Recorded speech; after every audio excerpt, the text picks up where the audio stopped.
Welcome to my YouTube channel HR Educational Hub মৰমৰ ছাত্ৰ ছাত্ৰীসকল আজিৰ ভিডিঅ'টোত আমি আলোচনা কৰিম আজমল সুপাৰ 40 হৈ যোৱা এডমিশন টেষ্ট ক্লাস 7 ৰ কাৰণে যেটো কোৱেশ্চন পেপাৰ আছিল সেই কোৱেশ্চন পেপাৰখন মৰমৰ ছাত্ৰ ছাত্ৰীসকল ইয়াৰে যিখিনি ইংলিশৰ কোৱেশ্চন আছে সেইখিনি আলোচনা কৰিছো তাৰ পিছত সায়েন্সৰ যিখিনি কোৱেশ্চন আছে সেইখিনি আলোচনা কৰিছো আজিৰ ভিডিঅ'টোত আমি আলোচনা কৰিম ম্যাথছৰ যি কোৱেশ্চন আছে সেই কোৱেশ্চন কেটা 100% কনসেপচনৰ সৈতে আলোচনা কৰিম মৰমৰ ছাত্ৰ ছাত্ৰীসকল তোমালোকে যদি এই ভিডিঅ'বোৰ চোৱা নাই তেতিয়াহলে তোমালোকে ভিডিঅ'বোৰ চাই লবা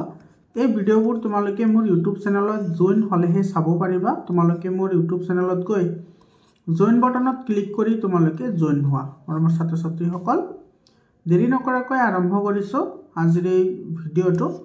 এতে চোৱা আমাৰ ম্যাথছৰ 40টা কোৱেশ্চন আছে আমি সেই 40টা কোৱেশ্চন আজিৰ এই ভিডিঅ'টোত সম্পূৰ্ণখিনি আলোচনা কৰিম সায়েন্সৰ এই কোৱেশ্চনবোৰ অলৰেডি আলোচনা কৰিছো তোমালোকে প্লেলিষ্টত গৈ ভিডিঅ'বোৰ চাই লবা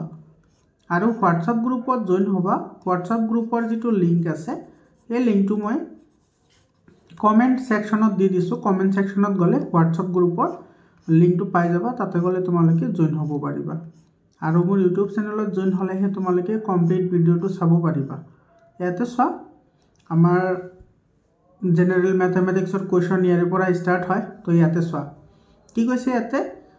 प्रथम प्रश्नটো আমাৰ কৈছে দা ইংলিশ অ্যালফাবেট Z ৰিপ্ৰেজেন্টস এটো তোমালোকে জানা কাৰ্ভ হৈছে তোমাৰ দুটা টাইপৰ কাৰ্ভ থাকে এটা হৈছে কি তোমাৰ ক্লোজড কাৰ্ভ আৰু এটা থাকে ওপেন কাৰ্ভ ক্লোজড কাৰ্ভ কোনবোৰ হয় যিবোৰ ডাইৰেক্টলি ক্লোজড হৈ থাকে যেনেকুৱা এটো এটা তাৰ পিছত এটো তোমাৰ ট্ৰায়াঙ্গল এটা ক্লোজড হয় এবোৰ ক্লোজড বুলি কয় আৰু ওপেন কোনবোৰ কয় যিবোৰ তোমাৰ ই থাকে যেনেকুৱা ধৰা এনেকুৱা এটা ডায়াগ্ৰাম এটো ওপেন হয় কাৰণ এইখিনি তোমাৰ নাই তো এইখিনি ওপেন হয় তুমি যদি সাৰ্কেল এটা এনেকে আঁকি থোৱা তেতিয়াহলে এটো ওপেন হ'ব কাৰণ ইয়াতে তোমাৰ এইখিনি ঠাই নাই তো ইয়াতে যেটো আমাৰ z আছে চোৱা z ইফালেও খোলা তো এটো আমাৰ কি হ'ব এটা ওপেন কাৰ্ভ হ'ব তো এটো 2 নম্বৰ অপশনটো কাৰেক্ট অপশন হ'ব 2 নম্বৰ কোৱেশ্চনটো চা কি কৈছে প্ৰাইম ফ্যাক্টৰাইজেশন অফ 3 to 4 ইয়াতে 3 to 4 ৰ প্ৰাইম ফ্যাক্টৰাইজেশন কৰিবলৈ দিছে চাবা 3 to 4 একেবাৰে সিম্পল হয় 2 ৰে ডিভাইড কৰা প্ৰাইম ফ্যাক্টৰাইজেশন কৰিলে आंसर আহি যাব এটো 2 1 যা 2 এটো 12 ৰল 2 6 যা 12 আৰু 2 2 যা 4 আকৌ 2 ৰে দিলে যাব 2 8 যা 16 হয়নে আৰু ইফালে 2 1 যা 2 আকৌ তোমাৰ 3 ৰে দিলে যাব 27 টাইমস আকৌ 3 ৰে দিলে যাব 9 টাইমস আকৌ 3 ৰে যাব 3 টাইমস গতিকে এটা আমি লিখিব পাৰো 3 to 4 কি লিখিব পাৰো 2 স্কয়াৰ কাৰণ এতে 2 দুটা আছে আৰু 3 কেইটা আছে 1 2 3 4 3 to the power 4 এটো হ'ব আমাৰ आंसर তো 2 স্কয়াৰ 3 to the power 4 এটো চোৱা 3 নম্বৰ অপশনত আছে এটো আমাৰ কাৰেক্ট आंसर হয় তাৰ পিছৰ কোৱেশ্চনটো চোৱা ভ্যালু অফ এক্সপ্ৰেছন -1 1 - 2 +3 -4 +5 সব বডমাস ৰুল তুমি এপ্লাই কৰিব লাগিব প্ৰথমতে প্লাস হ'ব ঠিক আছে তো প্লাস কি আছে সাইতে 1 আছে ইফালে 3 আছে আৰু ইফালে 5 আছে তো এটো 1 + 3 + 5 তাৰ পিছত আহিব মাইনাস কেইটা এতে মাইনাস কমন লৈ লোৱা এটা আহিব 2 আছে আৰু ইফালে আছে তোমাৰ কিমান 4 তো এটো আহিব তো ইয়াতে আছে তোমাৰ কিমান আছে ইয়াতে 1 + 3 4 4 + 5 9 মাইনাস ইয়াতে তোমাৰ কিমান আহিব 2 + 4 6 গতিকে এটোৰ आंसर আহিব 3 এটোৰ आंसर হ'ব 3 এৰ 1 নম্বৰ অপশনটো কি হ'ব কাৰেক্ট অপশন হ'ব তাৰ পিছৰ কোৱেশ্চনটো চোৱা এতে 84 নম্বৰ কোৱেশ্চনটো তোমাৰ কি কৈছে 2 3 9 when used once can be arranged to form dash distinct digit number মানে 2 3 9 একেটাৰে যদি আমি কেৱল এবাৰ ব্যৱহাৰ কৰো অংকবোৰ তেতিয়াহলে আমি কেইটা সংখ্যা আমি কি কৰিব পাৰিম গঠন কৰিব পাৰিম এটা আমি 6টা গঠন কৰিব পাৰিম হয়নে কেনেকৈ গঠন কৰিব পাৰিম এটো একেবাৰে সিম্পল এটা কনসেপচন হয় এটা নাম্বাৰ আছে 3টা কেইটা নাম্বাৰ আছে 3টা গতিকে ইয়াৰে ফ্যাক্টৰিয়েল লিখা ফ্যাক্টৰিয়েল মানে তোমাৰ a নাম্বাৰটো ডিক্ৰিজিং অৰ্ডাৰত লিখিব লাগে 3 2 1 তাৰ পিছত এটো মাল্টিপ্লাই কৰিব লাগে তো 3 2 * 6 6 1 * 6 আমি 6টা নাম্বার গঠন কৰিব পাৰিম এটো মনত ৰাখিবা কেতিয়াবা তোমাৰ এটো এনেকুৱা হয় যে তোমাৰ অ্যালফাবেট দি দিয়ে যেনেকুৱা ধৰিলে তোমাৰ দিব পাৰে যে আজমল সুপাৰ 40 তো তোমাৰ এটো নাম্বাৰেৰে আমি বা ইয়াতে যিকেইটা লেটাৰ আৰু ই আছে এইটো আমি কিমান ধৰণে সজাব পাৰিম তো তুমি ইয়াতে চাব লাগিব কেইটা ইয়াতে ডিজিট আছে বা নাম্বাৰ আছে বা ইয়াতে লেটাৰ আছে তো 1 2 3 4 5 6 7 8 9 10 11 12 ইয়াতে 12টা আছে গতিকে তুমি এইটো 12ৰ ফ্যাক্টৰিয়েল কৰিব লাগিব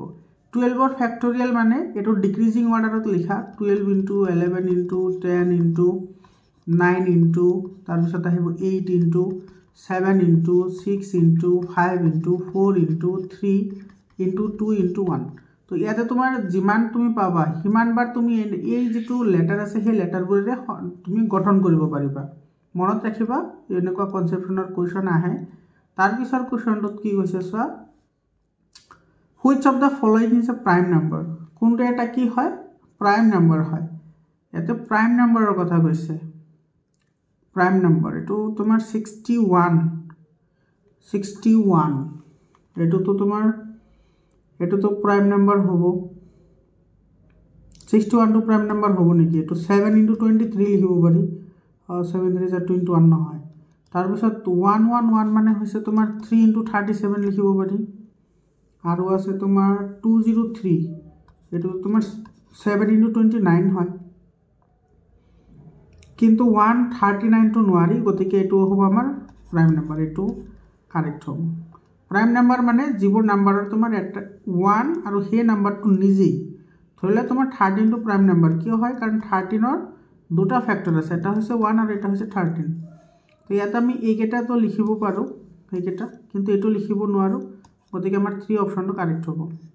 তাৰ পিছৰ কোৱেশ্চনটো চোৱা এটা একেবাৰে সিম্পল কোৱেশ্চন হয় 3/4 এটো আছে 3/4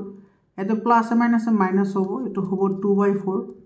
তাৰ পিছত প্লাস কি হ'ব 5/4 আৰু ইফালে প্লাস আৰু মাইনাস হ'ব মাইনাস এটো 1 কি হ'ব 4 এতিয়া ইয়াতে তোমাৰ 4 কমন আহিব বাই এলসিয়াম 4 আহিব তো এটো তোমাৰ কিমান আহিব এটো আহিব তোমাৰ 3 তাৰ পিছত প্লাস আগতে পজিটিভ লাগে তো 3 প্লাস তোমাৰ 5 তো 8 হল হয়নে আৰু ইফালে আছে তোমাৰ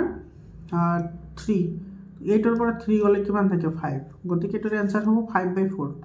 কোনটো অপচনত আছে সোয়া এটো 1 নম্বৰ অপচনতে আছে এটো আমাৰ কি হ'ব কাৰেক্ট অপচন হ'ব তাৰ পিছত সোয়া 87 নম্বৰত কৈছে দা ফ্র্যাকশন ইকুইভ্যালেন্ট টু 15/27 এতে 15/27 বুলি কৈছে তো যদি আমি 15 ক যদি এটো আমাৰ কিমানেৰে যাব 3 ৰে ডিভাইড কৰিব পাৰো আৰু 27 ক আমি 3 ৰে ডিভাইড কৰিব পাৰো তো তোমাৰ 15 ক 3 ৰে ডিভাইড কৰিলে 5 হ'ব আৰু এটো আহিব 9 গতিকে आंसर হ'ব 5/9 4 নম্বৰ অপচনটো কাৰেক্ট হয় তাৰ পিছৰ কোৱেশ্চনটো চোৱা ইয়াতে তুমি বদমাছ ৰুলটো এপ্লাই কৰিব লাগিব ইয়াতে কি কৈছে 13 + 12 - 6 * 3 প্ৰথমতে তুমি ব্ৰেকেটৰ কামখিনি কৰিব লাগিব তো তুমি যদি ব্ৰেকেটৰ কামখিনি কৰা তেতিয়া হলে তুমি ইয়াতে কি পাবা চাবা 12 - এটো 6 3 * 18 গতিকে তুমি ইয়াতে পাবা কিমান ইয়াতে পাবা -6 কিমান পাবা -6 পাবা হয় নে তাৰ পিছত আছে এটো চোৱা 13 আৰু ইফালে প্লাস কি হল -6 হল তো আমি এইখিনি প্ৰথমতে ই কৰিছো এটো -6 হল তাৰ পিছত এতিয়া তোমাৰ এটো 13 প্লাস মাইনাসে কি হ'ব মাইনাস হ'ব তো 13 ৰ পৰা 6 গলে 7 তো এটোৰ आंसर হ'ব 7 এটো 4 নম্বৰ অপচনটো কাৰেক্ট অপচন হ'ব 89 নম্বৰ কোৱেশ্চনটো চোৱা এটো কৈছে NO আৰু PQ কি হয় NO এটা লক্ষ্য কৰা এটো NO আৰু PQ কিন্তু ইয়াতে তুমি ভালদৰে এটা কথা লক্ষ্য কৰিবা যদি এনেকুৱা দিয়া থাকে ধৰিলা এটো N আৰু এটো O তেতিয়া হলে এটোক আমি কি বুলি কম ৰে বুলি কম মনত ৰাখিবা সিমিলাৰলি যদি এটো যদি এনেকুৱা দিয়া থাকে ধৰা ইফালে নাম লিখিছে P আৰু Q তেতিয়া হলে এটো তোমাৰ কি হ'ব ৰে হ'ব বা এটোক আমি ডাইৰেক্টলি লাইন বুলিও ক'ব পাৰো এটোক আমি লাইন বুলিও ক'ব পাৰিম তেতিয়াহে ক'ব পাৰিম কিন্তু এটা লক্ষ্য কৰা এটো এনেকে দিয়া আছে ইয়াতে ডট দিয়া আছে আৰু ইয়াতে ডট দিয়া আছে এটো হৈছে N আৰু এটো হৈছে তোমাৰ O